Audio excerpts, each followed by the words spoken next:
రాబోయే 1 నుంచి 2 సంవత్సరాల్లోని మన ఈ సిలిగురి కారిడార్ ప్రాంతంలో చాలా పెద్ద గొడవ జరిగే అవకాశం ఉంది. అది భారీ యుద్ధానికి దారితీసే అవకాశం కూడా ఉంది. ఎందుకంటే ఈ ప్రాంతంలో జరుగుతున్న యాక్టివిటీస్ని ప్యాటర్న్ని చూస్తే వరుస ఈవెంట్స్ జరుగుతున్నాయి. నేను మీకు నా ప్రీవియస్ వీడియోలో చాలా క్లియర్గా చెప్పాను. ఇండియా మన సిలిగురి కారిడార్ ప్రాంతంలో తీస్తా ప్రహార్ అనే మిలిటరీ డ్రిల్ చేసింది. ఈ డ్రిల్ ద్వారా మనం మన డిఫెన్స్ టెక్నాలజీని, అడ్వాన్స్ వెపన్స్ని షోకేజ్ చేశాము. ఇది ఇండైరెక్ట్గా బంగ్లాదేశ్కి వార్నింగ్ లాంటిది. ఎందుకంటే బంగ్లాదేశ్, పాకిస్తాన్, చైనాతో కలిసి మన దేశం పైన భారీగా కుట్రను ప్లాన్ చేస్తుంది. ఈ మహమ్మద్ యూనస్ గాడు మన ఈ సిలిగురి ప్రాంతాన్ని ఆక్యుపై చేసేందుకు ట్రై చేస్తున్నాడు. దాంతో నార్త్ ఈస్ట్ రాష్ట్రాలతో మనకు కనెక్షన్ తెగిపోతుంది. అలా జరిగితే రేపు చైనా మన ఈ నార్త్ ఈస్ట్ రాష్ట్రాలని ఈజీగా ఆక్యుపై చేసే అవకాశం ఉంది. మొత్తంగా ఈ మహమ్మద్ యూనస్ గాడు బంగ్లాదేశ్ని పూర్తిగా రాడికలైజ్ చేసి ఆ దేశాన్ని పాకిస్తాన్గా మార్చి మనకు తలనొప్పిగా మారాడు.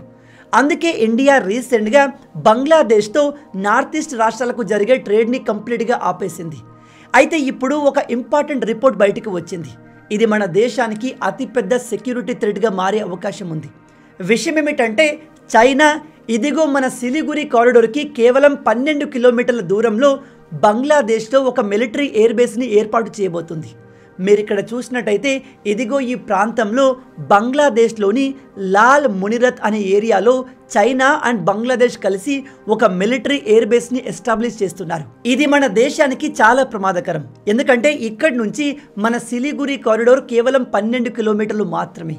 ఈ ప్రాంతం నుంచి చైనా మన ఇండియాను ఈజీగా టార్గెట్ చేయగలదు. ఒక రకంగా చైనా బంగ్లాదేశ్కి కావలసినంత డబ్బు పడేసి తమ కంట్రోల్లోకి తెచ్చుకొని ఆ దేశంలో తమ మిలిటరీ ప్రెజెన్స్ని పెంచుతుంది. ఇది మన దేశానికి ప్రమాదం. రీసెంట్గా చైనాకు చెందిన కొందరు అఫీషియల్స్ ఈ ప్రాంతానికి వచ్చి సర్వే కూడా చేశారు. నిజానికి ఈ లాల్ మునిరత్ ప్రాంతంలో వరల్డ్ వార్ II సమయంలో ఒక పాత బ్రిటిష్ ఎయిర్ బేస్ ఉండేది. ఇప్పుడు దాన్నే వీళ్ళు కంప్లీట్గా మోడర్నైజ్ చేయబోతున్నారు. మీరు ఇక్కడ ఆర్టికల్లో చూడవచ్చు. డ్రాగన్ షాడో నియర్ సిలిగురి 1931 సమయంలో బ్రిటిషర్లు ఇక్కడ వరల్డ్ వార్ II కోసమని ఎయిర్ బేస్ని ఏర్పాటు చేశారు.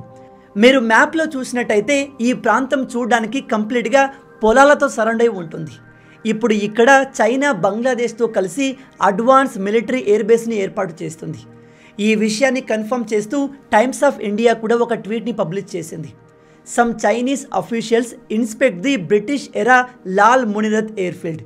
ఈ మహమ్మద్ యూనస్ గాడు పవర్లోకి వచ్చినప్పటి నుంచి అన్ని విధాలా ఇండియాను టార్గెట్ చేస్తున్నాడు. ఇప్పుడు వీళ్లకు తినడానికి తిండి లేదు, సర్వైవ్ అవ్వడానికి డబ్బు లేదు. ఇన్ని రోజులు వీళ్లకు అమెరికా సపోర్ట్ చేసేది. కానీ బైడెన్ తొలగిపోయి ట్రంప్ వచ్చేసరికి అమెరికా కూడా వీళ్ళను పట్టించుకోవట్లేదు. అందుకే వీడు చైనా సపోర్ట్ని కోరుతున్నాడు. కంటిన్యూగా చైనాని బతిమిలాడుతున్నాడు.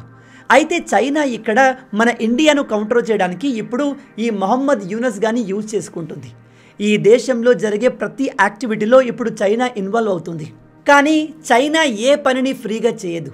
చైనా బంగ్లాదేశ్కి భారీ మొత్తంలో డబ్బుని ఇస్తుంది. బంగ్లాదేశ్లో ఎయిర్ బేస్ని ఏర్పాటు చేస్తుంది. కాబట్టి చైనా ఖచ్చితంగా బంగ్లాదేశ్ నుంచి భారీ మూల్యాన్ని అడుగుతుంది. శ్రీలంకలో ఉన్న హంబన్టోటా పోర్ట్ని చైనా ఏ విధంగా అయితే 99 సంవత్సరాలకు తీసుకుందో సేమ్ అలాగే బంగ్లాదేశ్ని కూడా అప్పుల్లో ఇరికించి ఈ ఎయిర్ బేస్ని తీసుకునే అవకాశం ఉంది. ఇంకో ఇంపార్టెంట్ విషయం ఏమిటంటే రీసెంట్గా మన ఇండియాకు పాకిస్తాన్కి మధ్య జరిగిన యుద్ధంలో టర్కీ పాకిస్తాన్కి చాలా హెల్ప్ చేసింది. డ్రోన్స్ని ప్రొవైడ్ చేసింది, ఫైనాన్షియల్ సపోర్ట్ని ప్రొవైడ్ చేసింది. ఈ విషయం తెలుసుకొని మన ఇండియన్స్ టర్కీ ప్రొడక్ట్స్ని బ్యాన్ చేస్తున్నారు. ఈవెన్ మన గవర్నమెంట్ కూడా టర్కీకి అగెన్స్ట్గా కొన్ని యాక్షన్స్ తీసుకుంది. నిజానికి టర్కీలో భూకంపం వచ్చినప్పుడు మన వాళ్ళు చాలా హెల్ప్ చేశారు. మన మిలిటరీ వెళ్ళి హెల్ప్ చేసింది. అయినా కూడా ఈ టర్కీ మనకు అగెన్స్ట్గా మన పైన యుద్ధం చేయాల్సిందిగా పాకిస్తాన్కి సపోర్ట్ చేస్తుంది. అలా ఎందుకు అనేది మీకు క్లియర్గా అర్థమై ఉంటుంది. టర్కీ అండ్ పాకిస్తాన్ ఈ రెండు ఇస్లామిక్ దేశాలు. అలాంటి దేశాలకు మీరు ఎంత హెల్ప్ చేసినా వాళ్ళు ఒకటిగానే ఉంటారు. వీళ్ళ దగ్గర నుంచి విశ్వాసాన్ని ఎక్స్పెక్ట్ చేయడం మన తప్పు. అయితే ఇప్పుడు టర్కీ కూడా మన ఇండియా పైన కుట్రను ప్లాన్ చేస్తుంది. బంగ్లాదేశ్ ఇప్పుడు ఒక కంప్లీట్ రాడికల్ కంట్రీగా మారింది. ఆ దేశంలో చాలా ఇస్లామిక్ ఉగ్రవాద గ్రూపులు ఉన్నాయి. ఇవి గవర్నమెంట్తో ఏమాత్రం భయం లేకుండా ఇండిపెండెంట్గా ఆపరేట్ చేస్తూ ఉంటాయి. అలాంటి కొన్ని గ్రూప్స్ని ఇప్పుడు టర్కీ సపోర్ట్ చేస్తుంది. అలా టర్కీ సపోర్ట్ ఉన్న కొన్ని గ్రూపులు గ్రేటర్ బంగ్లాదేశ్ మ్యాప్ని రిలీజ్ చేశాయి. అందులో వీళ్ళు మన దేశంలోని చాలా ప్రాంతాల్ని, నార్త్ ఈస్ట్ రాష్ట్రాల్ని బంగ్లాదేశ్లో పాటుగా చూపిస్తున్నారు. భవిష్యత్తులో మేము ఇండియాను ఆక్యుపై చేస్తామన్నట్టుగా పగటి కలలు కంటున్నారు.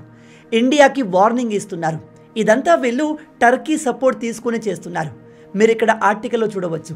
Turkey backed group circulates greater Bangladesh map showing parts of India. ఇక్కడ టర్కీ చాలా ప్లాన్డ్గా మన ఇండియాకు అగేన్స్ట్గా లాంగ్ గేమ్ ఆడుతుంది. వీళ్ళు ఏం చేస్తారంటే టర్కీ నుంచి కొన్ని ఎన్జిఓలను బంగ్లాదేశ్కి పంపిస్తారు. ఈ ఎన్జిఓలు ఆ దేశంలో ప్రజలకు సహాయం చేస్తాము అని కొంత డబ్బును ఇన్వెస్ట్ చేసి అక్కడి ప్రజల్ని ఇండియాకు అగెన్స్ట్గా ఉసిగొల్పుతారు. వీళ్ళు బంగ్లాదేశ్ ఇంత చిన్నగా ఎందుకు ఉంది, మనకేం తక్కువ, మనం ఇండియా కన్నా వీకా, మనం ఎందుకు ఇండియాను ఆక్యుపై చేయకూడదు అనే ఆలోచనల్ని ప్రజల్లో ఇంప్లాంట్ చేస్తారు. అయితే వీళ్ళు ఇక్కడ స్పెసిఫిక్గా టార్గెట్ చేసేది స్టూడెంట్స్ని. చాలా యూనివర్సిటీస్లో వీళ్ళ మనుషులు చేరి అక్కడి స్టూడెంట్స్కి డిఫరెంట్ ప్రోగ్రామ్స్ని, సెమినార్స్ని కండక్ట్ చేసి ఇలాంటి ఆలోచనల్ని వాళ్ళ మైండ్లోకి ఎక్కిస్తున్నారు. అలాంటి స్టూడెంట్స్ రేపు పెద్దయ్యాక రాడికల్స్గా, ఉగ్రవాదులుగా మారుతారు. పాకిస్తాన్, బంగ్లాదేశ్ లాంటి దేశాల యువకుల్ని ఉగ్రవాదులుగా మార్చడం చాలా ఈజీ. ఎందుకంటే వాళ్ళు ఆల్మోస్ట్ అలాంటి మైండ్ సెట్తోనే ఉంటారు. ఇక్కడ కనిపిస్తున్న ఈ ఫోటో చూడండి. ఈ లుచ్చాగాడు ఇక్కడ కూర్చొని గ్రేటర్ బంగ్లాదేశ్ మ్యాప్ని చూపిస్తున్నాడు. మన దేశంలోని వెస్ట్ బెంగాల్, జార్ఖండ్, బీహార్ ఇలా చాలా రాష్ట్రాల్ని వీళ్ళు ఆక్యుపై చేస్తారంట. నిజం చెప్తున్నాను, ఈ పాకిస్తాన్, బంగ్లాదేశ్ దగ్గర ప్రజెంట్ తినడానికి తిండి లేదు, కానీ వాళ్ళకంటే 100 రెట్లు పవర్ఫుల్ కంట్రీ అయినా మన ఇండియా పైన యుద్ధం చేస్తారంట.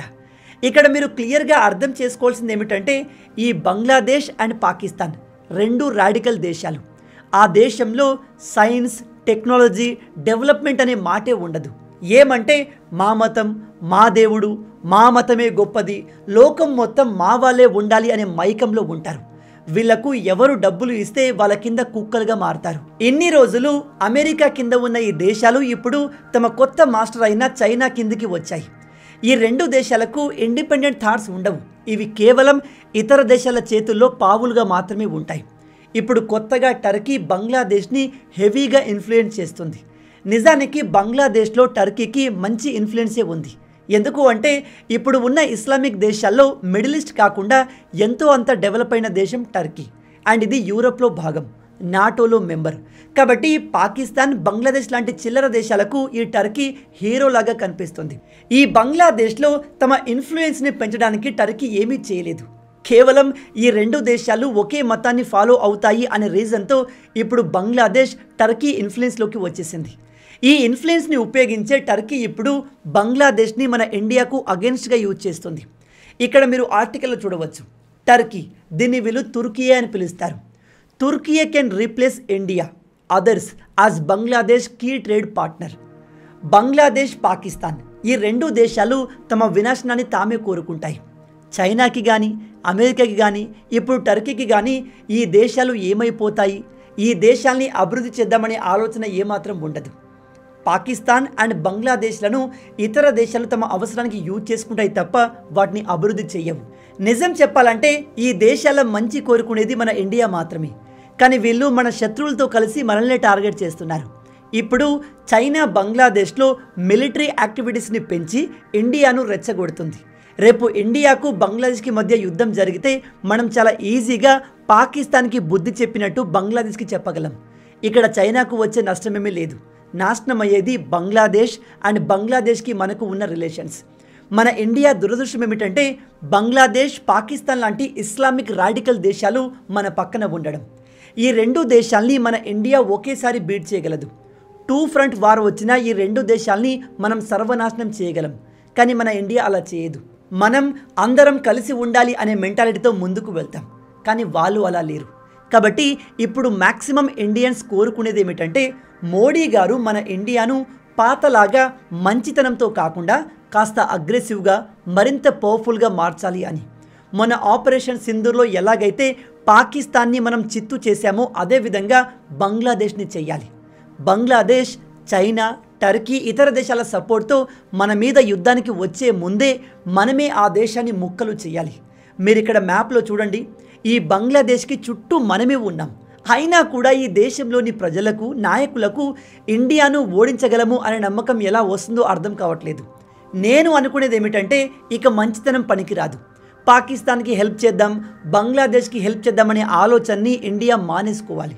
ఎందుకంటే పాకిస్తాన్ అండ్ బంగ్లాదేశ్ ఈ రెండు దేశాలు మన నాశనాన్ని కోరుకుంటాయి. మనల్ని ఆక్యుపై చేయాలి, మన దేశంలో ఉన్న హిందూ మతాన్ని సర్వనాశనం చేయాలి అనే పనిచేస్తాయి. ఎందుకంటే ఈ దేశాలు ఫాలో అయ్యే మతం, వీళ్ళ పద్ధతులు అలాంటివి. వీళ్ళు ఎన్నటికీ మారరు. ఆ దేశాలు సర్వనాశనం అయ్యే వరకు వాళ్ళలో అదే మెంటాలిటీ ఉంటుంది. కాబట్టి మన ఇండియా ముందుగానే బంగ్లాదేశ్ పైన అటాక్ చేసి ఇదిగో ఈ బంగ్లాదేశ్ పైన ఉన్న ప్రాంతం మొత్తాన్ని ఆక్యుపై చేసేయాలి. దాంతో మన సిలిగురి కారిడోర్ ఎక్స్పాండ్ అయి ఆ ప్రాంతంలో ఇండియా మరింత స్ట్రాంగ్ అవుతుంది. ఇక్కడ ఇంకో ప్రాబ్లం ఉంది. బంగ్లాదేశ్ నుంచి కోట్ల మంది ఇల్లీగల్ ఇస్లామిక్ ఇమిగ్రెంట్స్ మన ఇండియాలోకి వచ్చేశారు. దాదాపు 3 కోట్ల మంది ఇప్పటికే మన ఇండియాలో ఉంటున్నారు. మన దేశంలో జరిగే మ్యాక్సిమం క్రైమ్ల వెనుక ఈ బంగ్లాదేశీ ఇల్లీగల్ ఇమిగ్రెంట్సే ఉంటారు. మీరు గమనించండి, సిఏఏ, ఎన్ఆర్సీ లాంటి కొత్త చట్టాల్ని ప్రభుత్వం తీసుకొచ్చే ప్రయత్నం చేసినప్పుడు కొంతమంది ముస్లిం ప్రజలు రోడ్ల మీదకి వచ్చేస్తారు. నిజం చెప్పాలంటే ఈ రోడ్ల మీదకి వచ్చే ముస్లిం ప్రజలు ఇండియన్స్ కాదు, మ్యాక్సిమం వీళ్ళు ఇల్లీగల్ బంగ్లాదేశీలే ఉంటారు. భారతీయ ముస్లింలు చాలా మట్టుకు ఇలాంటి చట్టాల్ని సపోర్ట్ చేస్తారు. మొత్తంగా రాబోయే 1-2 సంవత్సరాల్లోనే ఇండియా, పాకిస్తాన్ అండ్ చైనా మధ్య భారీ యుద్ధం జరగబోతుంది. మన ఇండియా ఒంటరిగా ఈ 3 దేశాలతో పోరాడాల్సి ఉంటుంది. మన భారత్ ప్రజెంట్ పాకిస్తాన్ అండ్ బంగ్లాదేశ్తో ఒకేసారి యుద్ధం చేసి రెండింటిని చిత్తుగా ఓడించగలదు. అంతటి కెపాసిటీ, టెక్నాలజీ, అడ్వాన్స్ వెపన్స్ మన దగ్గర ఉన్నాయి. కానీ చైనా మనతో డైరెక్ట్గా యుద్ధానికి వచ్చిన, ఇండైరెక్ట్గా పాకిస్తాన్, బంగ్లాదేశ్కి సపోర్ట్ చేసిన మన ఇండియాకు భారీగా నష్టం జరుగుతుంది. గుర్తుపెట్టుకోండి, చైనా యుద్ధంలోకి దిగితే ఇండియా వీక్ అయిపోతుంది, ఓడిపోతుంది అనుకోకండి. రీసెంట్గా చైనీస్ అడ్వాన్స్ టెక్నాలజీ కలిగిన వెపన్స్ని మన దేశంలో తయారైన చీపెస్ట్ డ్రోన్తో డిస్ట్రాయ్ చేశాము. చైనా మనకన్నా అభివృద్ధి చెందిన దేశం కావచ్చు, కానీ చైనాకు ఇండియాకు యుద్ధం వస్తే మనకెంత డ్యామేజ్ జరుగుతుందో అంతకు 2 డ్యామేజ్ చైనాకు జరుగుతుంది. అందులో ఎటువంటి డౌట్ లేదు. ప్రజెంట్ మన భారత్ ప్రపంచంలో ఏ దేశానికి తక్కువ కాదు. మనం ఎకానమీ, మిలిటరీ పవర్, టెక్నాలజీ ఇలా అన్నిట్లో టాప్ 5లో ఉంటాం. మన ఇండియా దేనిలో తక్కువ కాదు.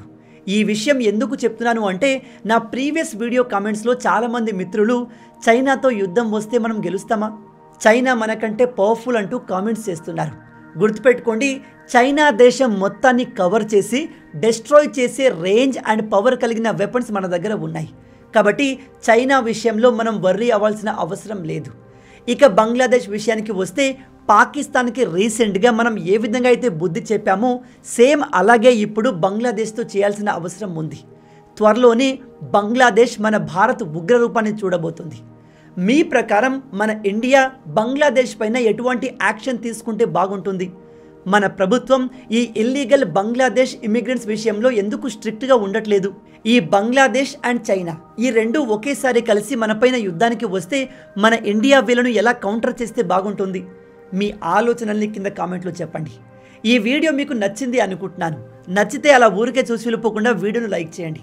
ఈ వీడియోకి నేను మీకు ఇచ్చే లైక్స్ టార్గెట్ 10,000 లైక్స్. చాలా ఈజీ, సింపుల్గా చేసేయండి. అలాగే ఇలాంటి మరిన్ని ఇంట్రెస్టింగ్ వీడియోస్ కోసం మన ఛానల్ని సబ్స్క్రైబ్ చేసి మమ్మల్ని సపోర్ట్ చేయొచ్చు కదా. ఇది మీకు కంప్లీట్లీ ఫ్రీ, కానీ మీరు చేసే ప్రతి ఒక్క లైక్ అండ్ సబ్స్క్రిప్షన్ మాకు మరిన్ని వీడియోస్ చేయడానికి ఒక మోటివేషన్లా ఉంటుంది. కాబట్టి వీడియోని లైక్ చేసి ఛానల్ని సబ్స్క్రైబ్ చేయడం మర్చిపోవద్దు. రాబోయే వీడియోలో ఇంకో ఇంట్రెస్టింగ్ టాపిక్తో మళ్ళీ కలుద్దాం. అంటిల్ దెన్, జై హింద్.